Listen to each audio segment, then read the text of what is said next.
ಈಗ ಸಿಂಹರಾಶಿಗೆ ಭಾಳ ವಿಶೇಷವಾಗಿರ್ತಕ್ಕಂಥ ಸಂದರ್ಭ. ಈ ಸಿಂಹರಾಶಿಯಲ್ಲಿರ್ತಕ್ಕಂಥವ್ರಿಗೆ ಕೇತುನೇ ಅಲ್ಲಿರ್ತಾನೆ, ನೇರವಾಗಿ ನೋಡ್ತಕ್ಕಂಥ ರಾಹು. ಸೊ ಸಿಂಹರಾಶಿಯಲ್ಲಿ ಕೇತು ಇರೋದರಿಂದ ನಿಮ್ಮ ಮನೇಲಿ ಹಿರಿಯರನ್ನ ಯಾರಾದರೂ ಕಳ್ಕೊಳ್ಳೋದು ಗ್ಯಾರಂಟಿ, ಬರೆದಿಟ್ಕೊಳ್ಳೋದು. ಫೋಟೋಗೆ ಯಾರಾದರೂ ಹೋಗ್ತಾರೆ, ಪಾಪಕರ್ಮಗಳು ಅಂತ ಹೇಳ್ತಾರೆ. ಸಿಂಹರಾಶಿಯಲ್ಲಿರ್ತಕ್ಕಂಥವ್ರಿಗೆ ಏನು ಅಂದರೆ ಅಕಸ್ಮಾತ್ ಪೂರ್ವಾರ್ಜಿತ ಕರ್ಮಗಳೇ ಬೇಗ ಅನುಭವಿಸ್ತೀರ. ಕೇತು ಬಂದು ಮೋಕ್ಷಕಾರಕ.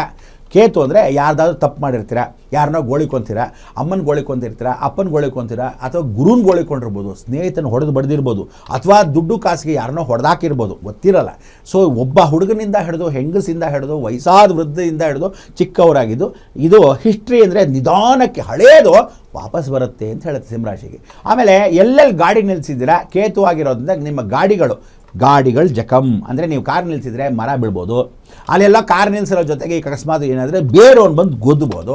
ಸ್ಕೂಟ್ರಲ್ಲಿ ನಿಮ್ಮ ಪಾಡನ್ನು ನೀವು ಕೂತಿರ್ತಾರೆ, ಯಾವನೋ ಬಂದು ಧಡಾರಂದು ಗುದ್ದಬೋದು. ಅಂದರೆ ಈ ಗಾಡಿಗಳ ಅಪಘಾತನೇ ನಡೆಯುತ್ತೆ ಸಿಂಹರಾಶಿಗೆ. ಅದು ದೊಡ್ಡ ಗಾಡಿ ಆಗಲಿ, ಟೂ ವೀಲರ್ ಆಗಲಿ, ಚಿಕ್ಕ ಗಾಡಿ ಆಗಲಿ, ಯಾವುದೇ ಗಾಡಿ ಆಗಲಿ ಜಾಗ್ರತೆ.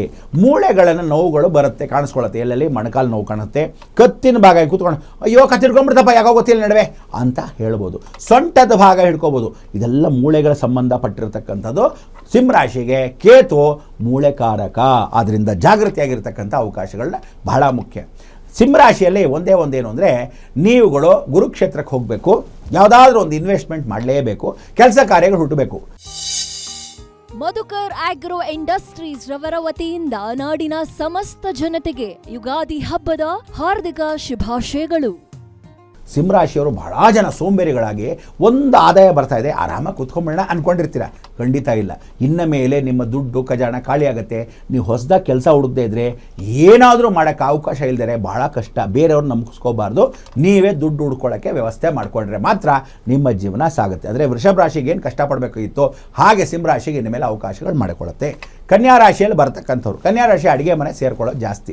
ಹೆಂಗಸರು ಗಂಡಸರು ಎಲ್ಲರೂ ಅಡುಗೆ ಮನೆ ಸೇರ್ತಾರೆ. ಅಂದರೆ ಇನ್ನು ಮೇಲೆ ಹೋಟ್ಲ್ ಇಟ್ಕೊಂಡಿರೋರು ಜಾಸ್ತಿ ಇರ್ಬೋದು, ಅಥವಾ ಮನೇಲೆ ಹೆಂಗಸರಿಗಿಂತ ಗಂಡಸರೇ ಅಡುಗೆ ಮಾಡೋವಂಥವ್ರು ಆಗ್ಬೋದು.